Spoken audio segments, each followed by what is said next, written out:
Hey, this is Nat, and we're off our couch arriving at Busch Gardens Tampa Bay in Tampa, Florida. We're parking and making our way on the tram to the entrance to a theme park that offers world-class roller coasters, thrilling rides, live entertainment, and more than 12,000 animals. We have complimentary tickets courtesy of the Waves of Honor program. This program grants U.S. military veterans and active duty service members complimentary and discounted tickets at certain points during the year. We posted this promotion, and we often post promotions and discounts that we find and think may be helpful on our Facebook page. So definitely check us out there if you're into freebies and saving money. In this video, we're all about the animals here at Busch Gardens Tampa Bay. We're going to be taking a walk around the 335-acre theme park in an attempt to learn about and experience as many of the different animals here as possible in this African-themed animal theme park. This is the first of 2 videos here at Busch Gardens Tampa Bay, so we'll be doing even more in the upcoming video: food, rides, and entertainment. So be sure to subscribe so you can join us off the couch again here at Busch Gardens. For this video, as I stated, we're focused on the animals, and our trek around this humongous theme park starts with the alligators. So we're in front of the American alligator. The American alligator is located in the southeastern United States, most definitely in Florida. I feel alligators are synonymous with Florida. You think Florida, you think alligators, or maybe beaches or blistering heat. Other things also can go in that blank, just fill it in with what you choose. But you get my point. Alligators are the state reptile of Florida, and I recently learned that there are over 2 million alligators in Florida. There is a keeper talk here at Busch Gardens that takes place if you want to learn more about these reptiles. And as we look around at the gators, there's also birds and turtles that's keeping the gators company here. Nearby is Maombi Reserve. Hopefully I'm pronouncing that right. This is where you can observe gorillas and chimpanzees. We don't see any chimpanzees here, but there's information on the signs and details coming from the TV explaining how these primates communicate, how they live, and other information. We're following the path, and with some patience, we are running into chimpanzees. Chimpanzees are pretty fascinating. They use tools. Some have even learned American Sign Language, and they share 95 to 98% of the same DNA with humans. Can you believe how beautiful this area is also? I love all of this lush foliage, the waterfall, the running creek. It's just beautiful. The chimpanzees are going in and out of the door, so it's nice to have something else to look at. As we continue our walk, we're just moving a little slow so we can admire this beautiful butterfly. And now we're going to head into the research outpost. This is a great place to catch a break from the sun on a hot day like today and rack up some knowledge about chimpanzees and gorillas. On our way out, this is where they have their keeper encounters. Again, this is just a beautiful area. And here are the gorillas enjoying lunch. The keeper is dropping food. Looks like cabbage and some other veggies. I tell you, this is better than Grubhub or Uber Eats. How convenient. In addition to enjoying tasty, convenient food with super fast delivery times, gorillas actually have a few other traits in common with us humans also. They have 32 teeth, individualized fingerprints and toe prints, and of course opposing thumbs, just like us. This is a beautiful area home to some amazing creatures. We could spend a lot of time here, but there are 1,200 animals here at Busch Gardens, and we want to see as much as possible. So we're going to keep moving, and that takes us to one of our favorite animals, the penguins. Welcome to Penguin Point. These are African penguins who enjoy warmer weather. They like the temperature of the water between 40 and 70 degrees. And this is not what I expected to see when we came skipping over here excitedly to see the penguins. I don't know what was said or what was done, but this is a sight of penguins we've never seen before. Luckily, the fight was broken up, and we looped back around later to check on the penguins, and all was peaceful still. They're back to just doing cute penguin stuff, like swimming and diving into the water. Now, if you are at Busch Gardens and you want the opportunity to see a lot of the animals here, you can take the Serengeti Express. The Serengeti Express is a train ride which takes you through Busch Gardens' Serengeti Plain. The train provides wonderful views of free-roaming herds of zebras, antelopes, ostriches, giraffes, impalas, many animals. What I really enjoyed about the train, in addition to seeing the animals, is going past the different roller coasters. So you learn about the roller coasters at the park and their features from the conductor, what makes them cool. So it's an education about the theme park overall. The Serengeti Express train makes stops at the Congo, Nairobi, and Stanleyville. So it's a great way to get around the park as long as there's no mechanical issues or inclement weather. Inclement weather became a threat during our train ride. The ride stopped. We were evacuated off of the train and we parked our stroller by the penguins. So we strongly recommend bringing your stroller, collapsing it, and putting it on the train with you because we expected a nice leisurely round trip around the Serengeti Plain.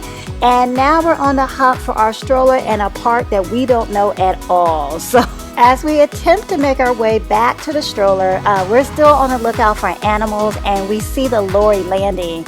My daughter wants to feed the lorikeets, so we're buying a cup of nectar.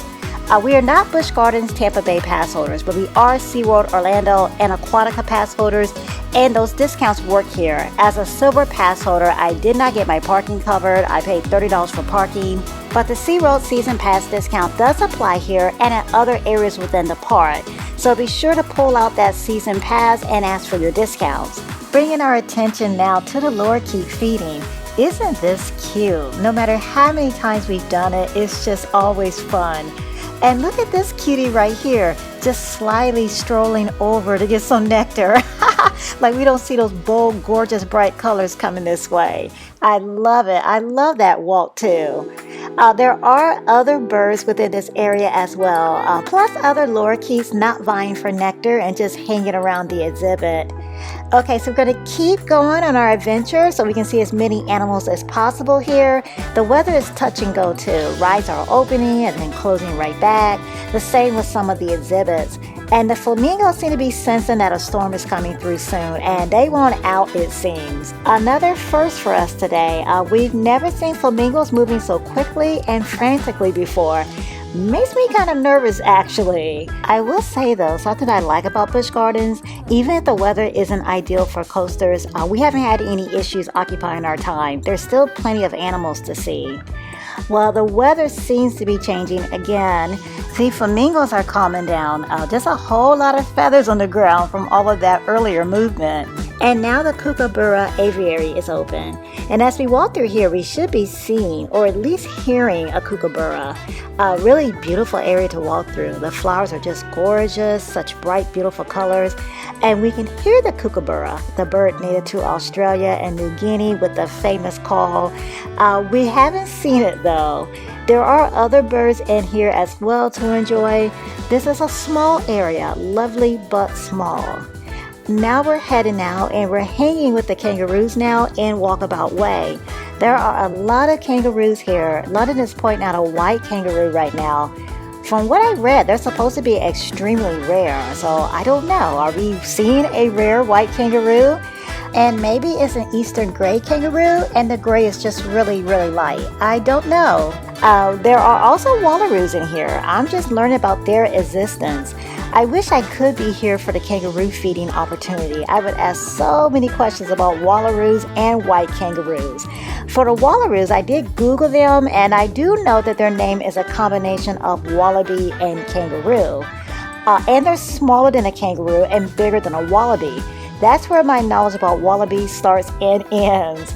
I would love to ask more questions and learn more. Plus, feeding a kangaroo sounds awesome. I definitely want to make that experience a must-do on a return visit. Once we left the exhibit, we can see the wallabies now. I didn't notice them. None of us noticed them from the other side. We are right outside of Walkabout Way now and facing another beautiful area with turtles, ducks, and birds. While we take our time enjoying this area, London's going to make a dash to get the stroller. He figures he can move faster without us. Way too many stops going on. And if it does finally rain, the stroller and our stuff will be soaked. So off he goes, and you know, all of us actually should have been making a dash this morning to the cheetah exhibit to see one of the fastest dashes in the animal kingdom. Yeah, we missed the cheetah run, unfortunately. I've only seen that famous runtime of 0 to 60 in 3 seconds on TV. It'll be really cool to see it in person. The cheetahs are just resting now. On a return visit, we have to make it a priority to see them in action. So we're looking for more animals, and this park is so big, we have to stop to get directions twice as we search for the edge of Africa. The edge of Africa will allow us to see many more animals in one area, like the lions, hyenas, lemurs, crocodiles, for example. And we were told to go towards the railroad tracks to make it to the edge of Africa. And we're just passing coaster after coaster after coaster. It's a thrilling and entertaining walk. And we have made it. We are in the edge of Africa. The second set of directions worked. There are lemurs jumping in the trees. And this is where the hippos are. This is just an amazing look at the hippo. Wow, these animals are large. When they pass by, it's just so much mass. Hippos are the second heaviest land animal after elephants. They can weigh up to 4,000 pounds. But looking at this hippo feels more imposing to me than viewing an elephant, and that's because we're so close.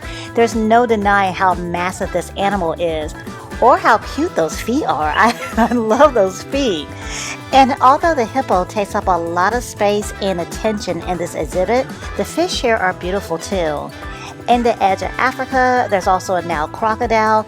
And here's another view from an elevated position from the opposite side. There are the lions, of course. We're in an underground cave or a tunnel system, not sure what to call it, so we can get a better look at the lions. We can see the hyenas in here too. This is a spotted hyena. We're out of the tunnel system or cave, and there's a couple of porcupines within the edge of Africa, African crested porcupines. We're supposed to be able to see giraffes from here. We got a much better look on the train. They do have a Serengeti safari tour where you're really close to the giraffes and you actually get to feed them. We would love to do that. If you've done that tour, tell us about it in the comments. Busch Gardens actually offers a lot of insider tours with the animals, so if you've experienced any of them, we'd love to hear about it.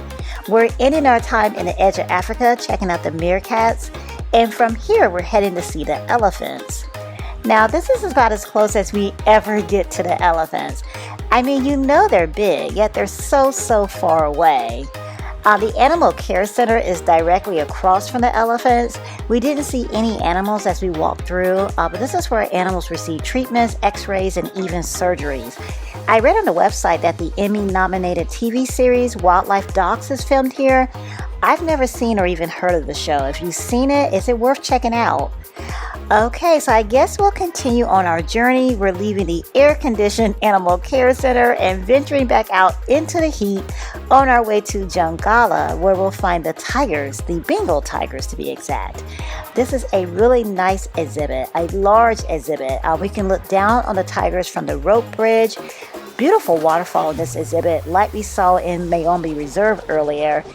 We can walk and be on equal level with the tigers also. Speaking of equal, you can check and see if you're the same size as a tiger.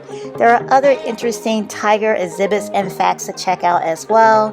The kids are loving this tiger exhibit, and they have spotted another cave that leads to a ladder. Once you climb up the ladder, it will put you right in the tiger exhibit. I'm making my way up the ladder now, and I don't see any tigers. I do see a lizard though.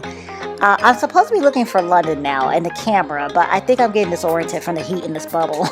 It is hot in this bubble. I really feel like it may be 1,000 degrees hotter in the bubble than it already is outside. The kids are loving it though. They're just taking turns climbing up and down the ladder. After threatening them with the fact that I was going to pass out and they would be the ones that have to carry me out, I convinced them to leave the cave area so we can go check out our final exhibit. The tiger exhibit and the pop-up cave area is awesome, don't get me wrong. It's hot in there though, so come prepared. It is time for our final exhibit and our last animals for this journey, the orangutans. The orangutans are right in the open and really easy to see. You can view them from outside, or you can walk inside the exhibit and even get creative and crouch down in this tree trunk. I believe that's what this is. And then you can have a look inside the orangutan exhibit. Just like the tiger exhibit, you can measure yourself against an orangutan and learn ways to protect these incredible animals since they are considered critically endangered. Countless steps and many animals later, we have completed our quest to see the animals here. That definitely doesn't mean we saw them all, not by any means. We didn't come close, but we saw a lot and we definitely learned a lot. We want to hear your thoughts though. Did you pick up any new or helpful information about the Busch Gardens Tampa Bay theme park and the animals that are within this park? Did you enjoy seeing the animals here? If so, did you have a favorite exhibit? Again, please tell us your thoughts. If you did enjoy the video, please hit the thumbs up button and let us know that as well. If you have any comments or feedback, we want to hear that also, because we do have plans to return to Busch Gardens Tampa Bay this year. So if you have questions or anything you want us to talk about or cover better, let us know. Next video, we are still here at Busch Gardens Tampa Bay, going over the rest of our trip, the food, rides, entertainment, and a few more details about what happens at Busch Gardens when the weather just doesn't cooperate. So please join us next week. We look forward to getting off the couch with you all again. Thanks so much for joining us for this video. Thanks for getting off the couch with us here at Busch Gardens Tampa Bay to see all of the different animals. We appreciate all of the likes, comments, shares, and the views, which makes all of this possible. Thank you. Until next week, click on the video to see another one of our experiences. Thanks for watching.